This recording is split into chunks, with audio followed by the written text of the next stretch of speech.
Hello, I'm Jamie Flinchbaugh, host of People Solve Problems, and today we have as a guest Alex Senchak. Alex, how you doing? I'm great. Good to see you. Good to see you. So Alex runs as the managing partner at Duarte Pond Investments. He's a management consultant and investor focused on business intelligence and technologies to support performance, focused on the hospitality and higher education sectors. So kind of a different profile from many of our guests, which I'm excited about. Um, so Alex, we were kind of talking before around an observation you're noticing around the need as a leader and innovator to meet the moment. So can you kind of elaborate on meet the moment? What does meet the moment mean, and why is it sort of important right now? Yeah, so I think that it's all well and good for leaders to have great grand visions of how they're going to lead their company or organization and the strategic plans that they're going to put into place, sometimes with outside help or long hours with their boards, putting together bullet points and everything. But what we're seeing is a lot more external factors that are coming into play out of left field. Either if you're in the global supply chain, you know this very well, that there are a lot of things nobody saw, right? And so I think that meeting the moment is very important for leaders because we have to have a playbook that we can go to different sets of scenarios and not hold true to this vision that our company is what it used to be, say, even a month ago.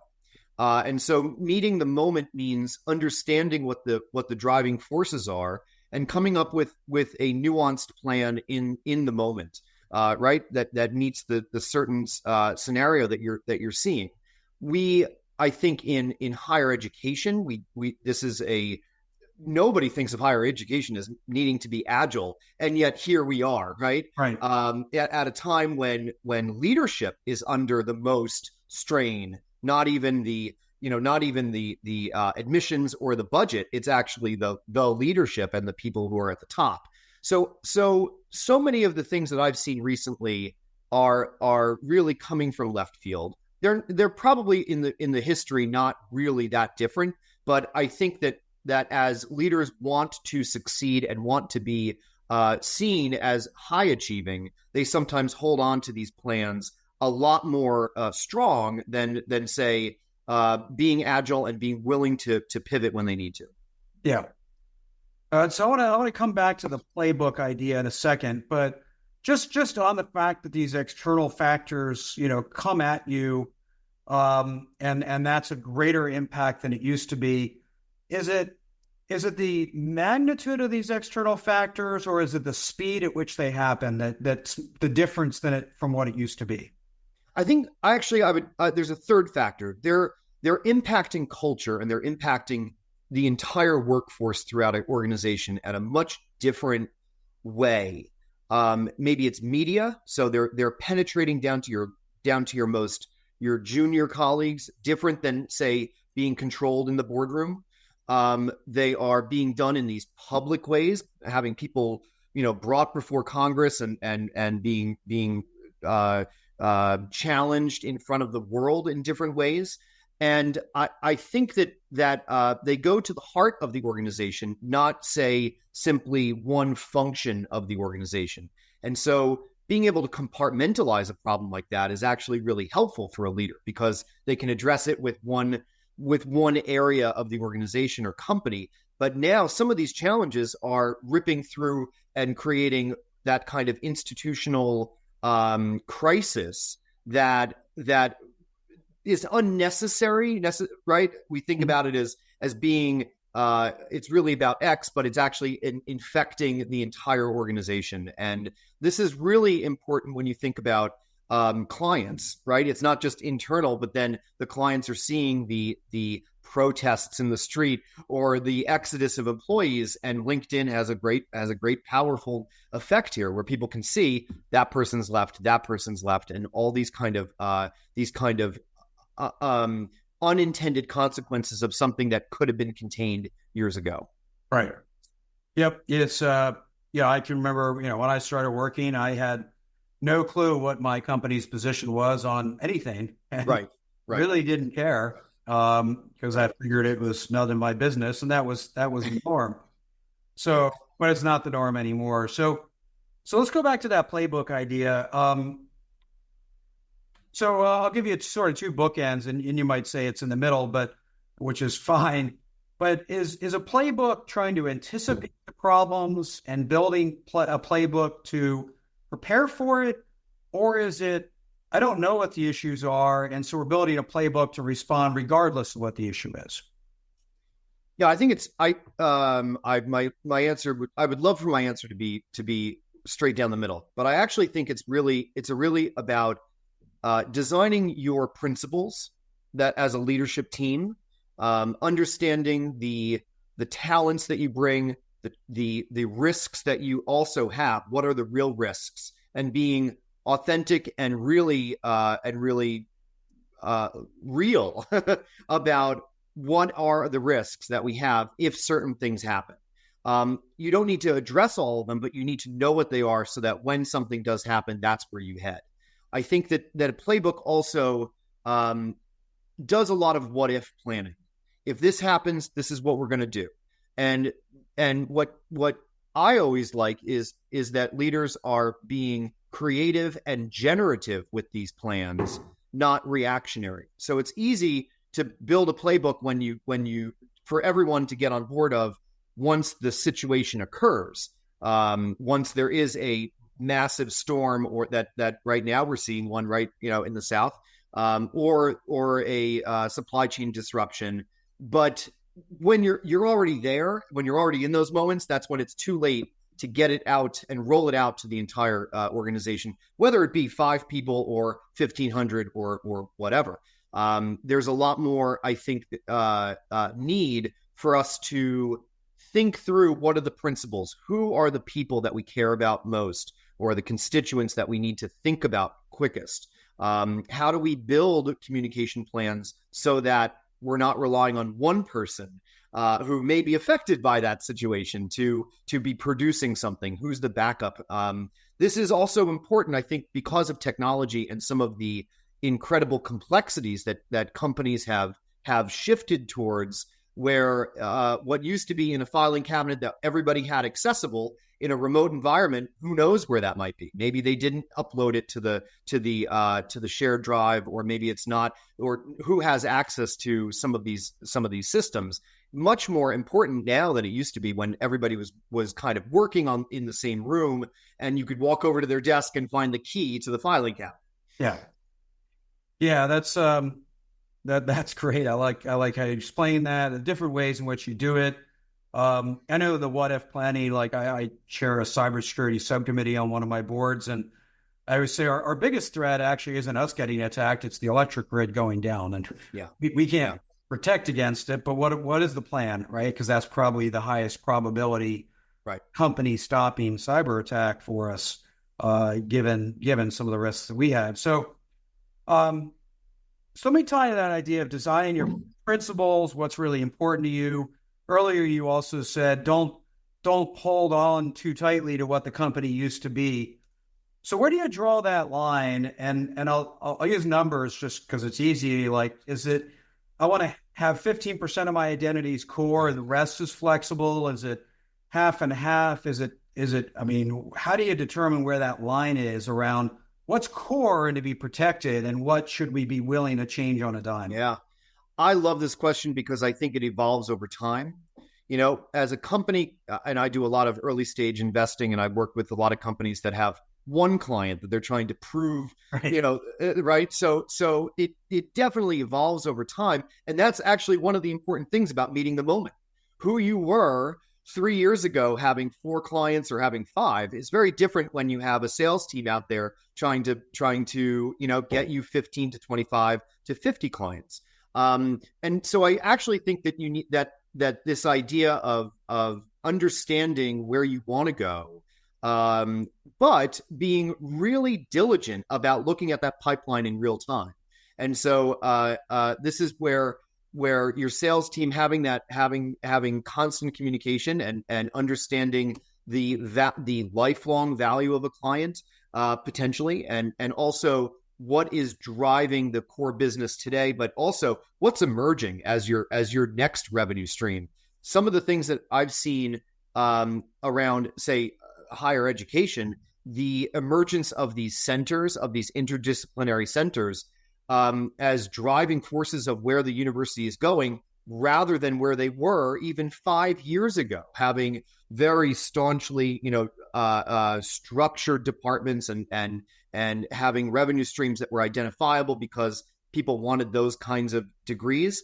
That has been that's unraveling with AI, because everyone wants to have AI, from the the theater department all the way to the computer science department is thinking about that. And that happens so rapidly that it would be very hard to say, well, our core model student is this, right? Because you know what? It changed with basically 2 admissions classes. It has rapidly changed. So asking that question, not trying to find the answer necessarily, but trying to iterate on that question continuously with your various departments, I think is part of the solution. In other words, don't be looking for an exact number, but have everybody thinking about what is your core today and what is it going to be if this other thing happens. Yeah.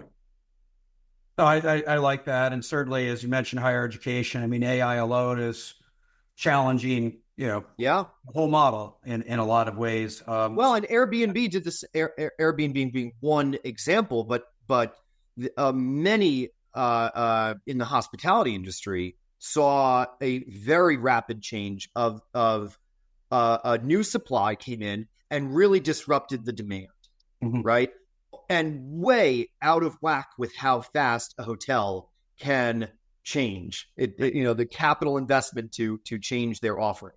So I really do think that in 2 examples of what are very kind of stoic, traditional organizations, companies, you've had massive changes hit them from left field a little bit.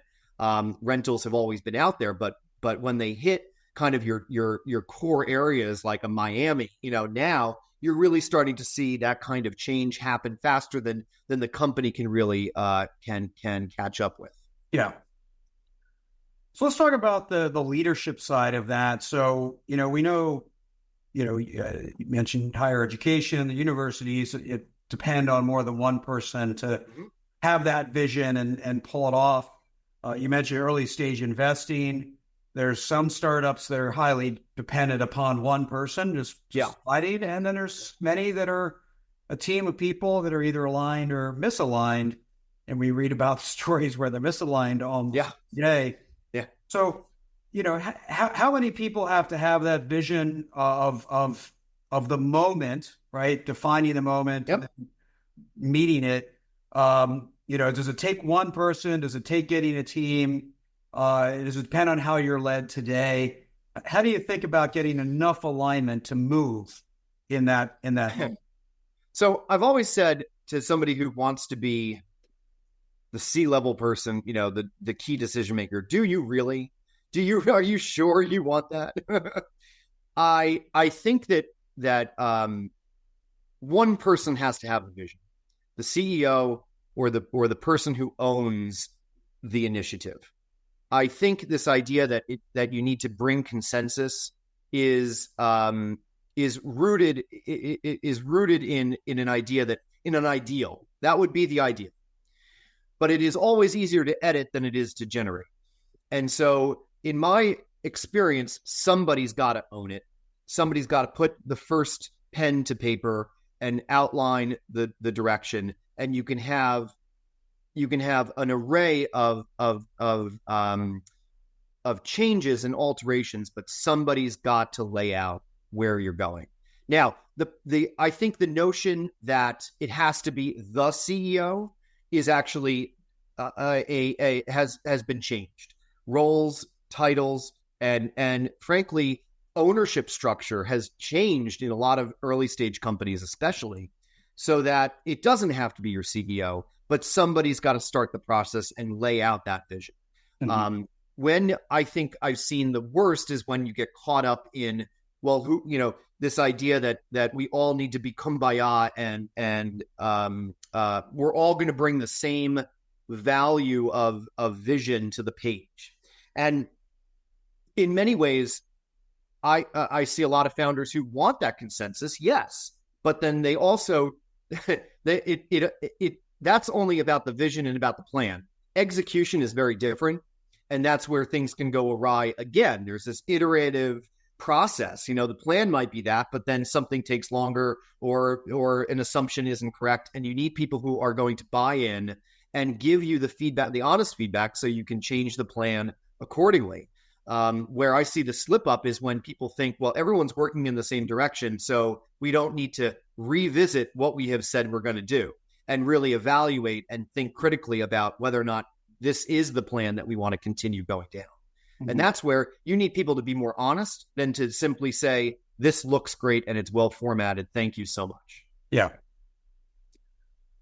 Oh, I like that. So let's talk about that leader that can have that vision a bit. So as an early stage investor, you're obviously looking at the business itself and its strategy, but I'm sure you're also looking at the leader and yep. And are they capable?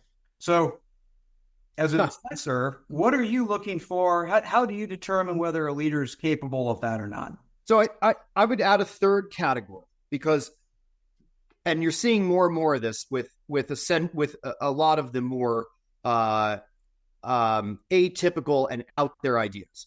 You're looking for a leader. You're looking for a business, an idea that can make money, that can return your capital at some point. And you're also looking for an angle or a technology or a differentiator, right? Right. So I think you can get two of those three. I'm not sure you can get all three. Meaning you can have a really good leader with a really wonderful idea of going to Mars. Guess what? That is a terrible business, right? If you're looking to return your capital in a year or 3 years or any time soon. Right. You can have you can have any combination, but I'm pretty sure you can have two of the three. And if you're really, really if go play blackjack if you're going to get all three, because I think you have a much better chance there. I look for strong leaders and strong businesses probably more than I look for the technology, because the technology or the angle or the thing there that is so differentiating could change very quickly. Somebody else can come in. The defensibility, everybody likes to go towards how is this defensible? What's your IP? That is a long game and a really, really hard one to fulfill, I think. Mm-hmm. But I see a strong business idea that will generate revenue as quickly as possible, or at least validate the idea as quickly as possible. And there are some that come to me and say, this is really incredibly cool, and I'm willing to forego the other thing. But I think that's part of it is looking at it through those three lenses, and then making a decision on where you're placing your emphasis. And just being very strong about that. The idea that you can have the perfect three, I don't see it. Yeah. So if we're so last question for you, just for aspiring leaders that want to be able to have that vision and the ability to pivot and adjust and bring people along, what would be your advice for how to build that, how to develop those traits, whether it's books to read or courses to take or exercises to do? How does someone improve their ability to be a visionary type leader? Ask questions. I think even when you're laying out a plan, you can do it in the form of a question. And questions remove barriers. They remove hierarchy. When you're doing it, not in a gotcha sense, right? But in a true, earnest way. Not even recently, I was working with a client in management consulting, and they said every agenda should just have the questions that you want us to answer in the meeting. And so this is not about reporting out and just going bullet point and reviewing a list. but it's what are the questions that you want answered in this meeting, from either that we want answered out of you or you out of us. Mm-hmm. And I think that leaders have to take stances and they have to have opinions, but they also need to frame it in a way that when they don't know all the facts, they are living into the unknown. And that's the best kind of leadership I've seen, is where people ask the right questions that are open-ended, that anyone in the room can play a role in answering. So it's not simply something where the most technical person is going to obviously need to respond, but how do you ask the right questions? And an exercise to do this is to have a conversation where all you do is answer a question with a question. And it leads to this better conversation, this deeper substantive conversation, because you're not taking an approach of assumption that somebody actually has an answer. There's always a layer beyond. And I really think that in this kind of agile moment that we find ourselves in, the best leaders are the ones who are asking the right questions and going a bit deeper on the answer. I love it. What a great answer to end on. So perfect way to end. Ask questions, develop your leadership through that. So Alex, thank you for sharing your perspectives and insights. Thank you so much.